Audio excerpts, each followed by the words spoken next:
Man, I'll never forget. My wife and I went to this restaurant in New York, an Indian restaurant, and we're literally sitting there enjoying this food, and we both cannot speak. It was so delicious. We didn't speak for an entire hour. We're just literally blown away at the incredible flavors of all these spices. So, my favorite food is Indian food. But the problem is, it comes with a package. It's very hard to find Indian food without this thing called sugar. And out of all the countries that use sugar, India is at the top, the very top of the list. India has a love affair with sugar. It's the largest consumer of sugar in the world. It's the second largest producer of sugar in the world, behind Brazil. In fact, they invented how to refine sugar over 2,000 years ago. It's actually 2,372 years to be exact. And so the whole spreading of this sugar started from India. Every traditional celebration involves sweets, religious, social gatherings, festivals, weddings, holidays, you name it, there's going to be sweets. You know, in America, they have these Indian specialty market stores.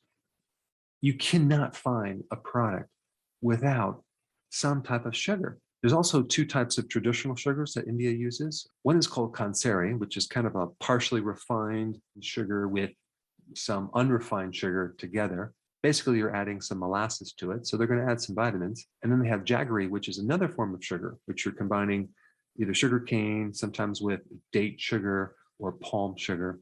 In India, the average person consumes 8.7 kilograms of just the traditional sugars every single year. That's 19 pounds of sugar every single year.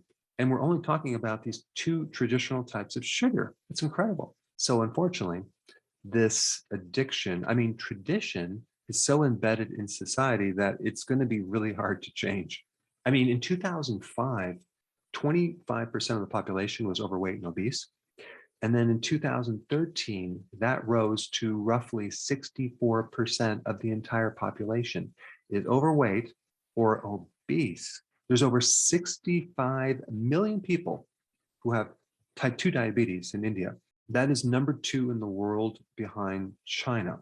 Sugar-sweetened beverages from 1995 went from 2 liters of this liquid sugar candy type substance to, in 2015, an average person consumed 12 liters of this liquid sugar. This is on top of all the other sugars. It's over the top. And so the only change is not going to come from taxing people on eating sugar and punishing them and forcing them to eat healthy. It's going to come from you changing your diet and you becoming healthy and having people look at you and go, wow, you look amazing. I want to make that change. So honestly, once you understand how to make these recipes with alternative sugars, it's not going to be that hard. And the taste with all those amazing spices and aromas could be virtually identical. So there are many different Indian dishes that you can make, either without sugar or with sugar alternatives. And the cool thing is the health benefits of all these different herbs and spices are amazing. But when you add sugar, it kind of nullifies all the wonderful benefits, anti-inflammatory, anti-cancer, anti-diabetic properties. So let me first talk about some keto-friendly Indian dishes that you can start eating immediately. Okay, we have Pioneer cheese. This is a traditional Indian cottage cheese made from either cow or buffalo milk. It's great when you mix with spinach or other types of foods. 1 cup, you have 22 grams of protein, 29 grams of fat, which is great if you're on the keto plan, and only 3.6 grams net carb.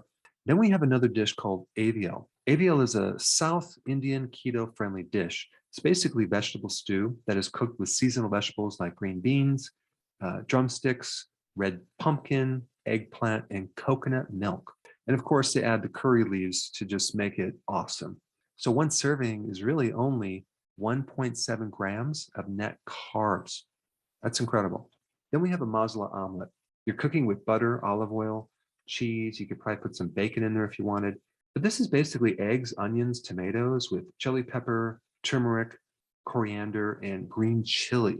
quite delicious and very keto friendly. I think it's 4 carbs per serving. Then you have the mutton seek kebab. Now, mutton could be either lamb or goat, but you're cooking this with butter and onions and a blend of amazing spices. One serving is only 3 grams of net carbs. And what about tandoori gobi? These are delicious cauliflower bites. They use a very delicious spice yogurt marinade, grilled in an air fryer or oven or even the stovetop. This is only 4.8 grams of net carbs. Another one is chicken korma. This is a great dish where you're combining chicken with certain vegetables, with a yogurt sauce, and of course, amazing Indian spices for that wonderful gravy. This one only has 4.8 grams of net carbs. Then we have the Indian coconut shrimp curry. That takes less than a half hour to make. It only has 3 grams of net carbs, and it's total keto. So there's many different low carb recipes that you can make and still have that wonderful, delicious taste, yet without the sugar. So I'm going to put some amazing Indian recipes down below that my wife and I made. But your next step is to get on keto. To help you do that, I created a very, very simple playlist of short videos to get started right here.